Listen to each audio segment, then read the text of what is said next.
informing and entertaining Filipinos since 1998. Energy, energy, energy, energy!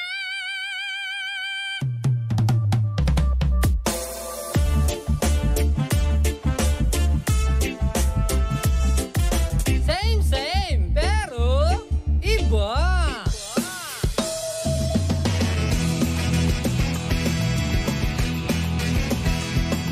Same, pero iba. Energy FM. Araw at gabi mo'y tunay na sasaya dito. Sagot namin, tugtugan, kantahan, walang patid na tawanan at kulitan. Huwag mong sabihin radyo, sabihin mo Number 1. Energy. Ito ang number 1, 06.7 Energy FM. Sa bahay, opisina, kotse, taxi at jeep. What? Tricycle, FX, bus na masigip. O kaya? Palengke, internet, plaza, karinderya. Energy FM, nagbibigay saya. Huwag mong sabihin radyo, sabihin mo Number 1. Energy. Pangga, energy kaibigan mo. Pangga, energy ang numero uno. Agad tumango na at isigaw mo. Same, pero iba. Huwag mong sabihin radyo, sabihin mo Energy. Ang nag-iisang girlfriend mo sa radyo, DJ Lindsay.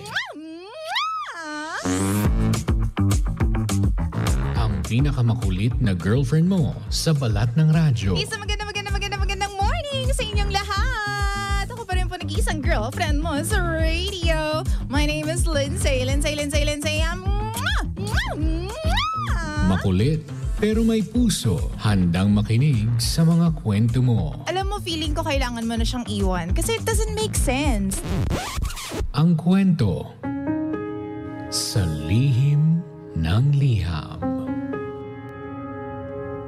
Mahal kong Lindsay. Gandang umaga po sa lahat ng nakikinig sa Lihim ng Liham. Ako nga po pala si Jordan. 32 years old. Mula po sa Tondo, Manila. Meron po akong girlfriend at matagal-tagal na rin po kaming nagsasama. Yun nga lang po, nagkaroon po kami ng napakalaking tampuhan ng girlfriend ko. Dati pa po yun. Yun din po yung naging reason kung bakit siya nagsimulang manlalaki. Yun po yung rason kung bakit po siya naghanap ng ibang makakausap. Alam ko naman po na mahal niya ako. Pero simula po nung nag-away kami, parang hindi na kami ganun ka-open sa isa't isa. Nagkaroon na po ako ng alinlangan o distance mula sa kanya. Bihira na lang po kaming mag-usap at minsan nga umaabot pa sa good morning at good night na lang. Wala na po kaming update sa araw-araw. At hindi na kami nagkikwentuhan tulad ng dati.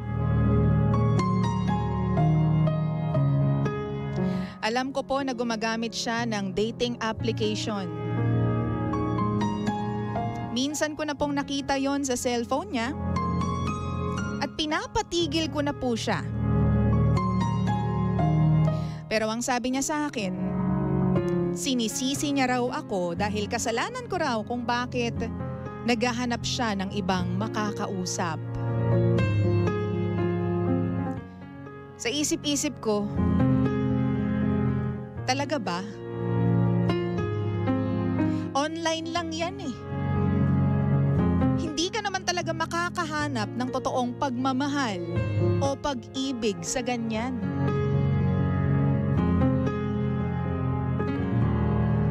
Pero hindi ko po in-expect na meron siyang makikilala na lalaki. Tapos ngayon, nakakaramdam siya ng kilig.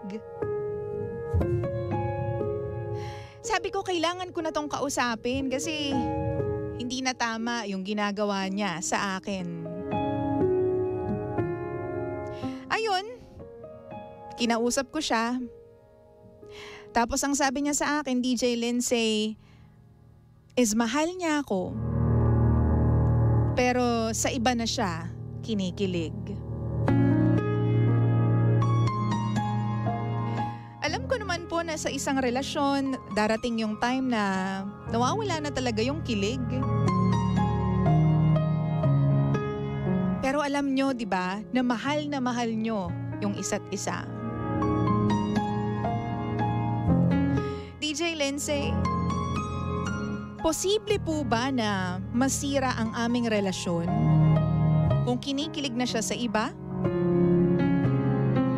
Pero ang sabi niya naman po sa akin, ako ang mahal niya.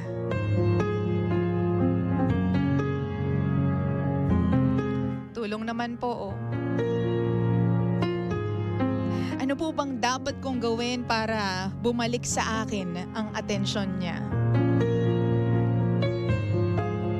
Namimiss ko na po yung dati kong girlfriend. Maraming salamat po sa pagbabasa ng aking kwento. Muli, ako si Jordan.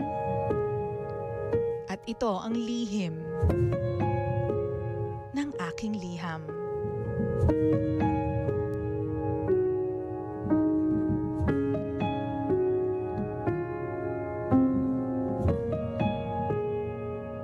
Lihim ng liham.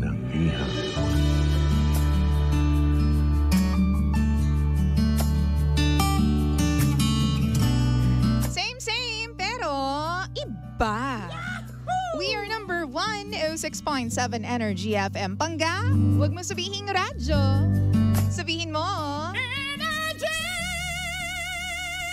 Oy, good morning po sa inyong lahat. Oras natin 17 minutes after 9, 9:17 on the clock. Wow! Posible nga bang masira ang isang relasyon kung ang isang tao po ay kinikilig na sa iba? Pero ang sabi niya naman siya yung kanyang mahal. Nagmamahalan pa rin sila. Pero posible nga bang masira ang inyong relasyon? Ano bang masasabi mo tungkol dito? Ang masasabi ko lang, syempre! Huwag na tayo magplastikan dito. Diba? Ano ka ba? Lahat naman talaga nagsisimula sa kilig-kiligers. Diba? Yan nga yung mga medyo notorious na parte ng relasyon. Diba? Yung kilig na kilig ka pa. Kasi yung mga taong kiligers palagi, yan yung matitigas yung ulo. Oo, yung wala silang ibang pinapakinggan, yung pinaglalaban nila talaga lahat ng mga pinaniniwalaan nila, di ba? Pag kinikilig kasi ang isang tao, di ba, they get these hormones. Uy, science! Yung hormones na ibibigay sa kanila nung kilig o nung kausap nila, iba yung nagagawa niyan sa buong araw nila, sa katawan nila, di ba? Sa sistema nila. Kaya nga hinahanap-hanap yan ng tao, kaya nga nakaka-addict yan, di ba? Wow! Hormones, ganyan. Talagang masisira yung relasyon mo kasi number 1, di ba, wala na yung time sa'yo, wala na yung attention. Baka nga wala na siyang pakialam sa'yo paminsan-minsan, di ba? Kasi nga, sa iba na siya kinikilig. Pero alam mo, ang masasabi ko is that yung kilig stage is lumilipas yan di ba? Aminin nyo naman, season lang talaga yung kilig-kiligers natin na ganyan. Kasi syempre, sasampalin ka pa rin ng katotohanan, mahal ko Pangga ka baby ko, na kailangan mong, di ba, kailangan mong ipagpatuloy yung actual na buhay na meron ka. Oo. At hindi araw-araw kinikilig ang mga magjojowa at mag-aasawa, ha? Oo, lumilipas ang kilig-kiliger stage. Wow! Sabi ng iba, hindi DJ Lindsay, bakit ako kinikilig pa rin ako hanggang ngayon sa mister ko, ganyan. Edi good for you, bakla ka ng taon, ang ganda mo, tangos ng ilong, balingkinitan. Pero kasi 'di ba, hindi talaga lahat ng tao napoprolong yung kilig-kiligers na momentum nila. So ipagpasalamat mo kung hanggang ngayon kinikilig pa rin sa iyo yung jowa mo. Ganyan. Pero yun nga, 'di ba? Kailangan nyo pa rin talagang harapin yung katotohanan. At ang katotohanan is that yung kilig, yung magic, yung spark, it fades away. 'Di ba? Pero yung pagmamahal mo sa isang tao, that will stay, 'di ba? Pero yun nga, medyo nakakatakot dahil nandun siya sa stage na kinikilig siya. Baka mamaya pagsisihan niya yung mga magagawa niya. Oo. Feeling ko may mga kayo dyan. Meron kayong mga pag-aaway before, maliliit na tampuhan, na naipon na lang ng naipon. Tapos, nung nagkagalit kayo, sumabog na. 'Di ba? Sumabog na yung mga maliliit na tampuhan na yan. Naipon, sumabog, tapos naking isang malaking problema. Hindi ka aware na may ganun palang problema. Kasi, hindi ko alam baka hindi kayo vocal sa isa't isa. Wow! Pwede naman talaga mangyari yon, 'di ba? At minsan, I'm sorry mga sisters, but sometimes yun ang problema natin, mga kababaihan. Iniipon natin lahat. Tapos kapag, 'di ba, naipon na yan, pag nag-away tayo, saka natin sasabihin lahat-lahat para isang bagsakan na lang. 'Di ba? Hindi kasi tayo nagsasalita. Kasi we expect our partners to find out for themselves kung ano po yung problema. 'Di ba? Sasabihin nga nila, ang mga lalaki hindi naman talaga yan manghuhula, 'di ba? So kailangan i-communicate natin. Anong masasabi niyo dyan? Sabi ni Kim, do not underestimate the power of a dating application. Obviously, sira na ang relasyon niyong dalawa. Ikaw ang jowa, pero sa iba kinikilig. Harap-harapan ka ng niloloko. Pag-usapan niyo ng maayos ang paghihiwalay ninyong dalawa. Aww. Hindi naman nga talaga tama na in a relationship ka pa tapos meron kang iba nang kausap, 'di ba? So, dapat pag-usapan ninyo yan kung talagang wala na kayong feelings for each other. O baka naman, alam mo yun, baka naman na lang yan, heightened lang yung sitwasyon. 'Di ba? Kasi nga, di kayo nag-uusap, di kayo nag-aayos, ganyan. Baka kailangan nyo ng isang matindi at malalang mabisang counseling. O kaya mabisang chorba. Chorba! Ibig ko sabihin, yung alam mo yon, cuddle moments, ganyan. Yung moments na kayong dalawa lang talaga, tapos pag-uusapan ninyo yung mga bagay-bagay, baka kailangan mong ibalik yung dating ikaw din. Oo. Bakla ka, sisi ka ng sisi dun sa jowa mo. Sabihin mo sa kanya, nagbago na siya. Baka naman mamaya, nagbago ka rin, hindi ka lang aware. Wow! O, di ba? Kailangan mo rin mag-reflect, di ba? Kung ano ba yung mga ginagawa mo, bakit ba siya naiinis sa'yo, di ba? Ba't ba siya nagtatampo? Hindi naman kasi lahat, di ba, problema lang nung isa. 'Di ba? Laging problema yung dalawa yan. Okay? Okay. Sabi ni Sedi, anong age ba DJ Lindsay yung mga kilig-kiligers years? Lahat naman, kahit anong age naman, feeling ko, 'di ba? Kinikilig pa rin ng mga tao kahit pa lolo't lola na yan. Oo. Wala yan sa edad. It's how you make someone feel, 'di ba? Or minsan kung paano ka pinapagparamdaman ng isang tao ng kanyang affection at ng feelings at ng effort. Wow! Diba? Sabi naman ni Jimmy TV, hello po madam, pa-shoutout naman po dyan. Hahaha. Jimmy TV Vlog, ayan. Follow nyo siya. Basta, ayan, sabi niya, pa-shoutout. So yun. Oo, mag-usap kayo. Baka naman mamaya kailangan nyo lang talaga ng matinding reflection. Kailangan nyo magbakasyon sa malayong malayo. Or, baka naman kailangan nyo ng time out from each other. Diba? Yun nga lang nakakatakot dyan. Baka mamaya wala ka ng balikan kapag to-mime out ka. Diba yung mga pa-miss effect dyan? Minsan, nakala mo mamimiss ka ng tao. Yun pala, nasanay na siya nang wala ka. Diba? So yun yung nakakatakot dyan. Mag-usap lang kayo. Oo, kasi mali din naman na meron siyang kinakausap, 'di ba? Through a dating application or kahit hindi pa yan dating application, 'di ba? Pangit naman 'yung nakikipag-usap na siya sa iba habang kayo pa. So putuli na muna mga dapat putuli. 'Di ba? Kung nasa relasyon kayo, put an end to it. Lagyan mo na ng period para 'di ba kung hindi niyo na talaga kayang i-sustain kung ano 'yung meron kayo noon, makapag-part ways na kayo and start a new life, 'di ba? Nang wala 'yung isa't isa. That way, 'di ba? Magiging maayos ang lahat at wala kayong, 'di ba, beef kapag naghiwalay kayo. When you say beef, wala kayong galit sa isa't isa. Hindi po 'yan ulam na baka. Oo, ha. Sabi ni Sale, Samantha, communication is the key po. Mas mainam na daanin sa maayos at heart-to-heart na pag-uusap. Baka naman kailangan nyo din mag-effort pareho para yung kilig between sa relationship ninyo ay bumalik. Pa-shoutout naman po sa mga alaga kong makukulit, si Yang Yang, si Akel at si Lucas. Maligo na kayo mga bulinggit. In fairness, mga bulinggit. Nakakamiss magpaligo ng bata, no? Yung mga pamangkin ko, ilan taon na ba? 2, 4 at 7 years old. Pinapaliguan ko sila ng malala. Siyempre yung 2 years old, hindi mo naman yan pwedeng ibabad ng matagal, 'di ba, sa tubig. Binababad sa tubig. Or hindi naman siyempre siya pwedeng paliguan ng matagal dahil baka magkasipon. So ano lang, waswas lang. Waswas! Sabi dito ni RJ, disrespectful yon sa isang relationship. Nakikipag-usap pa sa iba while in a relationship. Tama, diba? Parang micro-cheating na rin yung nangyayari. Kahit pa alam ng boyfriend mo na nakikipag-usap ka sa iba. Wow! What's the point na together pa kayo kung hindi na naman pala kayo nagkakasundo, diba? Maka nag-aaksaya lang kayo ng panahon, ng oras, ng pera, diba? Ng effort, 'di ba? At ng alam mo 'yon, cells, mental, yung mga brain cells ninyo. Nasasayang lang. 'Di ba? So mag-usap na lang kayo once and for all. Ano ba, itutuloy pa ba natin 'to o wag na lang? Yeah, so kailangan yung gawin 'yon. Minsan kailangan natin maging prangka.